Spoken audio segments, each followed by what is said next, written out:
हरे कृष्ण। तो आप सभी भक्तों का हार्दिक स्वागत है। आज के श्री चैतन्य चरितमृत डिस्कशन में लोग आज चर्चा करेंगे श्री चैतन्य चरितमृत आदि लीला और अध्याय 4। इसका नाम है श्री चैतन्य महाप्रभु के प्राकट्य का आंतरिक कारण। इसके 15 और 16 नंबर श्लोक तक हमने चर्चा किया। इसमें भगवान कृष्ण के प्राकट्य का पहले वर्णन कर रहे हैं। एक कारण, भगवान कृष्ण जिस प्रकार से असुरों का संहार करने के लिए नहीं आते, वो ब्रज की भक्ति का प्रकाश करने के लिए आते हैं, लेकिन जब आते हैं तो साथ में असुर संहार लीला भी भगवान कर देते हैं। इसीलिए 14 नंबर श्लोक में कविराज गोस्वामी बोलते हैं, अनुषंग कर्म ये असुर मारण, ये लागी अवतार का इससे मूल कारण। देखिए, असुरों का मारना ये सेकेंडरी वर्क है। प्राइमरी वर्क क्या है? तो श्री चैतन्य महाप्रभु में प्रकट हुए, इसलिए प्रेम रस निर्यास करिते आस्वादन, राग मार्ग भक्ति लोक्य करिते प्रचारण। रसिक शेखर कृष्ण परम करुणा, यही दुई हेतु है इच्छा उत्तम। The Lord's desire to appear was born from two reasons. The Lord wanted to taste the sweet essence of the mellows of love of God, and He wanted to propagate devotional service in the world on the platform of spontaneous attraction. Thus, he is known as supremely jubilant and as the most merciful of all. इस प्रकार से भगवान ये दो कारण से के हेतु प्रकट होते हैं, जिसमें मुख्य कारण जो है प्रेम रस निर्यास करिते आस्वाद। भगवान अपनी ही शुद्ध भक्ति का जो रस है उसको आस्वादन करने के लिए ये आंतरिक कारण बोलता है और इसलिए प्रकट हुआ। और साथ में राग मार्ग भक्ति लोग के करिते प्रचारण, राग मार्ग में लोगों को भक्ति का प्रचारण करने के लिए भी purport. During the period of Lord Krishna's appearance, the killing of asuras or non-believers such as Kamsa and Jarasandha was done by Vishnu, who was within the person of Sri Krishna. Such apparent killing by Lord Sri Krishna took place as a matter of course and was an incidental activity for him. But the real purpose of Lord Krishna's appearance was to stage a dramatic performance of his transcendental pastimes at Brajabhumi, thus exhibiting the highest limit of transcendental mellow in the exchanges of reciprocal love between the living entity and the Supreme Lord. These reciprocal exchanges of mellows are called Rag Bhakti, or devotional service to the Lord in transcendental rapture. Lord Sri Krishna wants to make known to all the conditioned souls that he is more attracted by Raga Bhakti than Vidhi Bhakti, or devotional service under scheduled regulations. It is said in the Vedas that Tiriya Upanishad 2.7, Raso Vaisaha, the absolute truth is the reservoir of all kinds of reciprocal exchanges of loving sentiments. He is also causelessly merciful, and he wants to bestow upon us this privilege of Raga. Thus he appeared by his own internal energy. He was not forced to appear by any extraneous force. तो यहाँ पे वर्णन किया जा रहा है कि भगवान कृष्ण जब आए तो कंस और जैसे कंस जरासंध जैसे जो राक्षस हैं उनका वध कृष्ण ने नहीं किया। कृष्ण के अंदर जो भगवान विष्णु विद्यमान उनके द्वारा हुआ। भगवान कृष्ण तो विशेष रूप से ब्रज की जो शुद्ध भक्ति है, राग मार्ग की भक्ति है, उसको प्रचारित करने के लिए आए थे। राग भक्ति दो प्रकार की भक्ति होती है, राग भक्ति, विधि भक्ति। विधि भक्ति का मतलब ये विधि यानी विधि विधान से जो भक्ति की जाती है उसको विधि भक्ति कहते हैं। हम जो अभी भक्ति कर रहे हैं उसको विधि भक्ति बोला जाता है। विधि भक्ति उनके द्वारा की जाती है जो हृदय में इच्छा रखते हैं इस समस्त प्रकार के भौतिक कल्मशों से अपने आप को मुक्त करके भौतिक जगत के आसक्ति को त्याग से मुक्त होकर के भगवान के नित्य सनातन धाम को प्राप्त करना चाहते हैं, भगवान का नित्य दास बनना चाहते हैं। तो विधि भक्ति में भी जो भक्त होते हैं वो भौतिक इच्छा हृदय में होती है, लेकिन उसको शुद्ध करना चाहते हैं और इसलिए साधना भक्ति या विधि भक्ति का पालन करते हैं। जैसे सुबह जल्दी उठना, ब्रह्म मुहूर्त में भगवान के नाम का जप करना, 4 नियमों का पालन करना और कम से कम संख्या पूर्वक नाम गान भी संख्या पूर्वक निश्चय करते हैं कि कम से कम 16 माला का जप करेंगे। तो ये विधि भक्ति करना बहुत जरूरी है, हमारे आचार्यों ने शास्त्रों में बताया गया है। लेकिन राग मार्ग की जो भक्ति होती है, राग भक्ति जिसको बोलते हैं spontaneous attraction for the supreme Lord, मतलब स्वाभाविक रूप से नैसर्गिकी मति, स्वाभाविक रूप से भगवान कृष्ण के प्रति प्रेम और 24 घंटे केवल भगवान के सेवा के लिए तत्पर रहना, भगवान के नाम का जप करना, उसको राग मार्ग बोलते हैं। और वो केवल और केवल जो पूर्ण रूप से शुद्ध हृदय के भक्त होते हैं, और स्पेशली उसमें भी विशेष रूप से जो ब्रज के भक्त हैं, वो उनके पास वो भक्ति होती है। हम नकल नहीं कर सकते हैं। इस संसार में कई लोग बोलते हैं कि माला पे जप क्यों करना, 16 माला ही क्यों करें, हम तो 24 घंटे भगवान का नाम स्मरण मन में रहते, नाम जप करते रहते हैं मन में। तो वो बोलना चाहते हैं कि हम राग भक्ति हम कर रहे हैं, लेकिन वास्तव में ये राग भक्ति जो पूरी तरह से शुद्ध भक्त हैं ब्रज के, वो उनके लिए है। हम उनको नकल नहीं कर सकते हैं। हम जो नियम हैं शास्त्रों के आचार्यों द्वारा, जो साधना का विधि भक्ति का जो मार्ग बताया गया है, उसको बाईपास करके डायरेक्ट राग भक्ति नहीं कर सकते जब तक हृदय शुद्ध नहीं हो जाता है। और जो सनातन रूप गोस्वामी भक्ति रसामृत सिंधु में वर्णन भी करते हैं कि जो प्रामाणिक आचार्य का आश्रय लेकर के विधि भक्ति को बहुत अच्छे तरीके से करते हैं, तो वही भक्त कालांतर में जब हृदय पूर्ण रूप से शुद्ध हो जाता है, तो वो राग मार्ग की भक्ति में प्रवेश करते हैं और किसी न किसी ब्रज के किसी भक्त के चरण कमलों में आश्रय लेते हुए, उनके पद चिन्हों में पालन करते हुए राग भक्ति विकसित करते हैं। उसको रागानुगा भी बोलते हैं। और ब्रज के जो भक्त है वो रागात्मिका भक्ति करते हैं। उसको रागात्मिका यानी पूर्ण रूप से, राग का मतलब होता है भगवान के प्रति पूर्ण रूप से जिसका मन जो है आसक्त, ना चाहते हुए भी जो भगवान के प्रति आकर्षित होता है, उसको बोलते हैं। हमारे लिए है, हम ना चाहते हुए भी माया के प्रति आकर्षित रहते हैं। माया से अपने मन को हम हटा करके कृष्ण में थोड़ा मन लगाना चाहते हैं, लेकिन वो भी हमारे लिए कठिन हो जाता है। हम माला लेके बैठते तो जरूर है, लेकिन जैसे हरे कृष्णा जब चलता रहता है, लेकिन दुनिया भर का इधर दिमाग में चीजें भी आता रहता है। अरे उससे अभी पैसा लेना है, अरे उधर जाना है, अभी ये कार्य करना था, ये सामान खरीदना था, बच्चे को नहलाना था, बच्चे को स्कूल भेजना है, बच्चे के लिए वापस कुछ पुस्तकें लेके आना है, और बच्ची बेटी का शादी तय करवाना है, ये सब दिमाग में चलता रहता है। हरि नाम भी चलता रहता है, दिमाग में सब यही चलता रहता है। तो हमारी स्थिति बिल्कुल विपरीत है। लेकिन ब्रजवासियों की स्थिति कैसी थी, वो घर का काम काज भी करते हैं, तो काम काज में मन नहीं रहता था। वो बस काम काज जो है मैकेनिकल तरीके से चलता था, और मन में केवल कृष्ण का ही चिंतन आता रहता। गोपियां तो इतनी परेशान हो गई कि कृष्ण के चिंतन से, कि गोपियां तो बैठ के ध्यान करती थी। ध्यान किस चीज का, कि कृष्ण को चिंतन से हटाना है, ये गोपियों का ध्यान होता। और योगी लोग हजारों हजारों साल तपस्या करके इस बात का ध्यान करते हैं, बैठ के ध्यान करते हैं कि कम से कम कृष्ण कुछ पल के लिए आ जाए हृदय में, उसके लिए ध्यान करते हैं।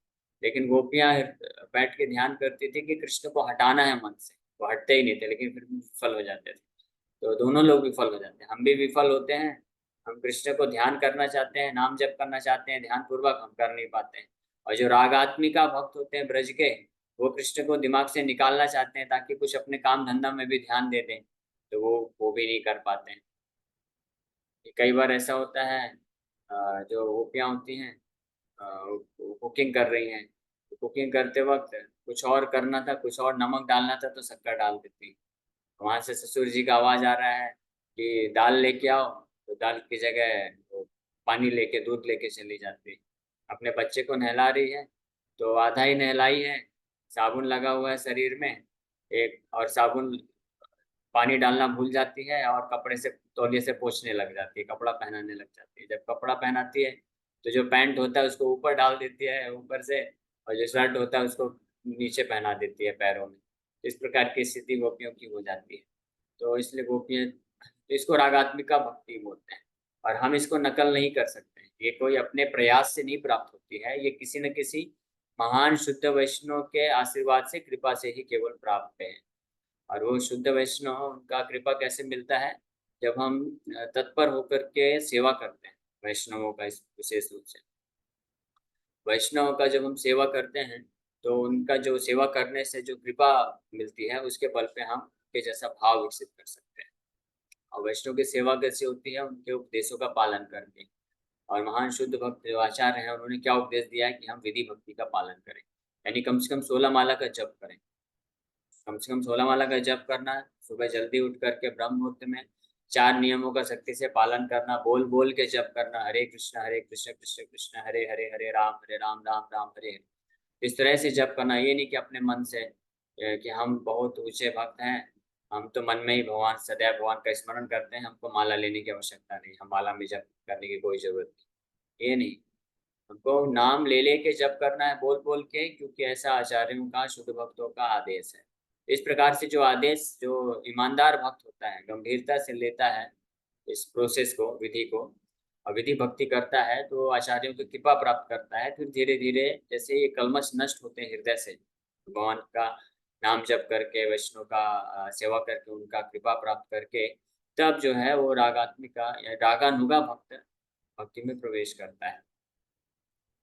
लेकिन अभी यहाँ पे खैर, ये तो रागानुगा भक्ति और विधि भक्ति का मैंने अंतर बताया। तो भगवान कृष्ण क्यों आए थे इस जगत में? तो कृष्ण के पहले भी कई अवतार भगवान नारायण लेकर के आए और धर्म का प्रचार किए, योग धर्म का प्रचार किए। लेकिन वो सब जो प्रचार है, विधि भक्ति का ही मात्र प्रचार किए। तो उस विधि भक्ति का अगर कोई केवल पालन करता है, ये पालन करना अत्यंत आवश्यक है, इसको हम नेग्लेक्ट नहीं कर सकते। लेकिन अगर कोई केवल ये विधि भक्ति ही बस पालन करता रहेगा, तो वो ज़्यादा से ज़्यादा इस भौतिक जगत से मुक्त होकर के वैकुंठ के लोकों को प्राप्त कर सकता है, जहाँ पे भगवान के प्रति अत्यधिक आदर है, सम्मान है, और एक जो घनिष्ठता का संबंध नहीं है। वहाँ पे सेवा के भाव में भगवान नारायण को सब मालिक समझ करके भक्त लोग वहाँ पे सेवा करते हैं। लेकिन जो ब्रज की भक्ति है, वो प्राप्त करना है अगर, तो इस घनिष्ठता का संबंध विकसित करना पड़ेगा। वो जो बैरियर है, बाधा है कि वो मालिक है, मैं दास हूँ, इसको तोड़ना पड़ेगा। ये विधि भक्ति से प्राप्त नहीं हो सकती। इसके लिए राग मार्ग की भक्ति की आवश्यकता है। तो राग मार्ग की भक्ति क्या होती है, उसका झलक दिखलाने के लिए भगवान कृष्ण आए थे 5000 साल पहले। और जब आए तो साथ साथ में जो युग धर्म का युगावतार का कार्य होता है, नारायण जब अवतार लेके कार्य करते हैं, तो उनका भी कार्य भगवान कृष्ण अ, करते करते चले। वो भी किया उन्होंने, पृथ्वी के भार का नाश करना। तो वो कार्य भी भगवान कृष्ण खुद ही कर दिए, अलग से आवश्यकता नहीं पड़ी। तो या नारायण खुद उनके शरीर में आकर, तो भगवान कृष्ण विशेष रूप से इस वृंदावन की लीलाओं को प्रदर्शित करने के लिए अवतरित हुए थे। और क्यों, अब आगे के श्लोक में बताया जा रहा है। ऐश्वर्य ज्ञान ते सब जगत मिश्रित, ऐश्वर्य शिथिल प्रेम नहीं मोर प्रीत। भगवान कृष्ण विचार कर रहे हैं, all the universe is filled with the conception of my majesty, but love weekend by that sense of majesty does not satisfy me.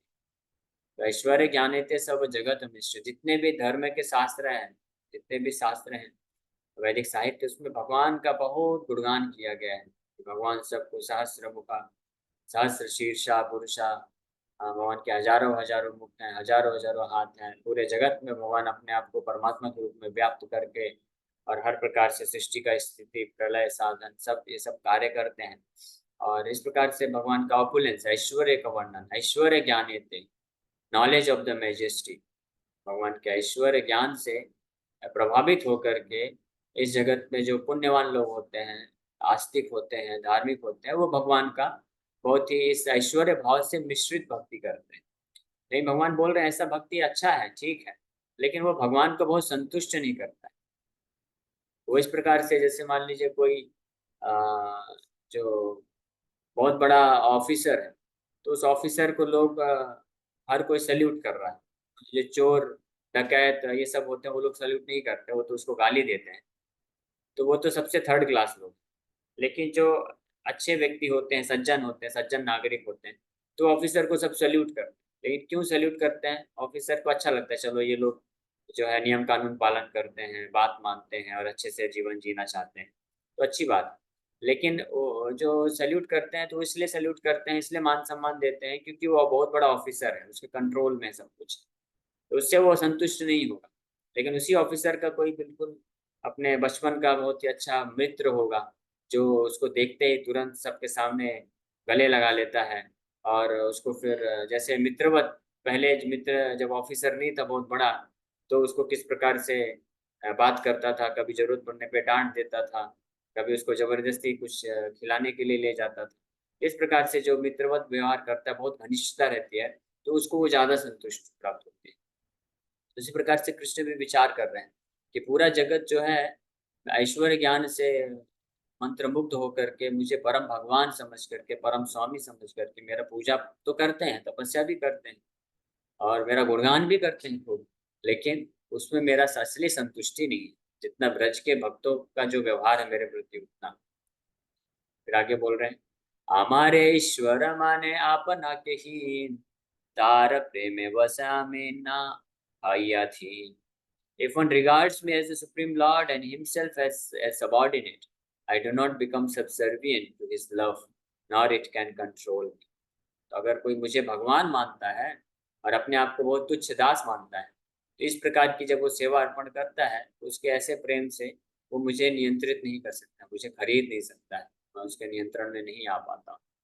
मैं उससे संतुष्ट ज़रूर हो जाता हूँ और उसको भौतिक भवबंधन से मुक्त भी कर देता हूँ, वैकुंठ का कोई भी लोक उसको चाहिए मैं प्रदान कर दूँ। लेकिन वास्तव में वो मेरे ब्रज के भाव को प्राप्त नहीं कर सकता, ब्रज में प्रवेश नहीं कर सकता है। तो भगवान की असीम कृपा हुई, हृदय में यही विचार करते-करते कि बहुत लंबा समय हो गया, 864 करोड़ साल हो गए हैं और इतने असंख्य जीवात्मा आए हैं, सबने खूब धर्म का पालन किया, भक्ति किया, विधि भक्ति की और वैकुंठ लोक प्राप्त कर लिए, लेकिन मैं अपने ब्रज का प्रेम नहीं दे पा रहा हूँ। तो इसलिए भगवान विचार करके कृष्ण के रूप में अवतरित हुए, एक झलक दिखलाने के लिए कि ऐसी भी कुछ भक्ति होती है, जहाँ पे मैं जो कि परम भगवान हूँ, अनंत कोटि ब्रह्मांड नायक हूँ, उसको भी एक मेरा जो शुद्ध भक्त है, वो छड़ी लेके मारता है और उससे मैं डर जाता हूँ और कोई मुझे बाँध देता है, कोई मुझे अ, थोड़ा-सा आधा लड्डू दिखा के डांस कराता है। तो इस प्रकार से ये शुद्ध इस स्तर का जो भक्ति है भगवान प्रदर्शित करना चाहते हैं, इसलिए कृष्ण आए। आमाके ये भक्त भजे यही भावे, तारे से भावे भजी ए मोर स्वभावे। तो भगवान का स्वभाव है, गीता में भगवान बोलते हैं, ये यथा माम प्रपद्यन्ते ताम सदैव भजामि। In whatever transcendental mellow my devotee worships me, I reciprocate with him. That is my natural behavior. जो भक्त जिस भाव में भगवान का पूजा करेगा, भगवान उसी भाव में उसको जो है रेसिप्रोकेट करते हैं। उसी भाव में उसके साथ आदान-प्रदान करते हैं। The Lord, by his inherent nature, reveals himself before his devotees according to their inherent devotional service. The Vrindavan pastimes demonstrated that although generally people worship God with reverence, the Lord is more pleased when a devotee thinks of him as his pet son, personal friend, or most dear fiance and renders service unto him with such natural affection. The Lord becomes a subordinate object of love in such transcendental relationships. Such pure love of Godhead is unadulterated by any tinge of superfluous, non devotional desires and is not mixed with any sort of fruitive action or empiric philosophical speculation. It is pure and natural love of Godhead, spontaneously aroused in the absolute stage. This devotional service is executed in a favorable atmosphere, freed from material affection. तो भगवान का ये स्वभाव है कि वो जिस भाव में जो भक्त उनको का शरण लेता है, उसी भाव में भगवान उसको रेसिप्रोकेट करते हैं, आदान-प्रदान करते हैं। तो जो वृंदावन के जो भक्त हैं, ब्रजवासी हैं, वो भगवान को बिना किसी अ अ, भगवान के भाव से, भगवत बुद्धि से, ऐश्वर्य ज्ञान से विहीन होकर के अपना बहुत ही पर्सनल, कोई अपना सखा मानता है, कोई पुत्र मानता है, कोई अपना प्रेमी मान करके उनका उनको प्रेम अर्पण करता है, सेवा अर्पण करना चाहता है। उनके प्रति स्पॉन्टेनियसली यानी स्वाभाविक रूप से, नैसर्गिक रूप से उनसे आकर्षित होकर उनको सेवा करता है, तो भगवान भी उस प्रकार से उसके साथ उस तरह से आदान प्रदान करते हैं। गीता में इस बात को भगवान बताते हैं, ये यथा माम प्रपद्यन्ते ताम सदैव भजाम्यहम् मम वर्तमानुवर्तन्ते मनुष्य पार्थ सर्वशः। In whatever way my devotees surrender unto me, I reward them accordingly. Everyone follows my path in all respects, O son of Buddha.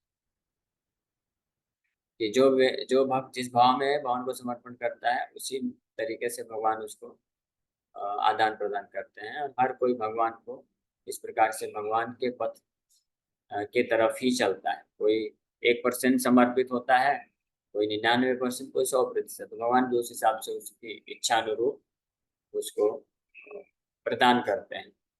The fourth chapter of Bhagavad Gita, Lord Krishna affirms that formerly, some 120 million years before the battle of Kurukshetra, he explained the mystic philosophy of the Gita to the sun god. The message was received through the chain of disciplic succession, but in course of time, the chain being broken, somehow or other, Lord Shri Krishna appeared again and taught Arjuna the truths of the Bhagavad Gita. At that time, the Lord spoke this verse to his friend Arjuna. ये चौथे अध्याय का श्लोक यहाँ पे भगवान जब अर्जुन को एक्सप्लेन करते हैं कि ये दिव्य ज्ञान कैसे प्राप्त होता है, किस तरह से परंपरा में आता है, तो वहाँ पे ये श्लोक में भगवान कृष्ण बड़े स्पष्ट रूप में ये वर्णन करते हैं। इस प्रकार से भगवान चाहते थे कि लोगों को पता चले कि ये ऐश्वर्य ज्ञान से विहीन भी भक्ति होती है। मुझे मेरे शुद्ध प्रेम करके भी भक्ति की जाती, ऐसा इस जगत को दिखाने के लिए भगवान कृष्ण अवतरित हुए। लेकिन भगवान कृष्ण आए, उन्होंने दिखाया तो सही ब्रज की भक्ति, ये जो शुद्ध प्रेम है, स्पॉन्टेनियस राग मार्ग, लेकिन वो प्रदान नहीं किए, केवल ट्रेलर दिखा के चले गए। और फिर जब गए तो फिर विचार किए कि अब इसको देना भी चाहिए। तभी भगवान कृष्ण फिर से विचार करके कि अब देना कैसे है, तो देने के लिए फिर जो है दाता का भाव लेके आना। तो श्रीमती राधा रानी का भाव लेके आए और चैतन्य महाप्रभु के रूप में प्रकट होकर के सबको वही शुद्ध प्रेम देने के लिए तैयार हो चुके हैं। और वो शुद्ध प्रेम अवेलेबल है इसी गुरु शिष्य परंपरा के माध्यम से। चैतन्य महाप्रभु, षड गोस्वामी, फिर ये परंपरा आती है भक्तिविनोद ठाकुर, श्रीला भक्तिवेदांत सरस्वती ठाकुर, श्रीला प्रभुपाद, और उनके मार्गदर्शन में रहते हुए जो साधना भक्ति करते हैं, तो उस शुद्ध ब्रज प्रेम को प्राप्त कर सकते हैं, जिसका ट्रेलर भगवान कृष्ण देने के लिए आए थे, और जो 864 करोड़ वर्षों के बाद पृथ्वी में भगवान एक बार प्रकट करते हैं। हम लोग बहुत भाग्यशाली हैं, हम लोग को ये सौभाग्य मिल रहा है। Hare Krishna. Thank you very much. आप सभी भक्तों का बहुत बहुत धन्यवाद।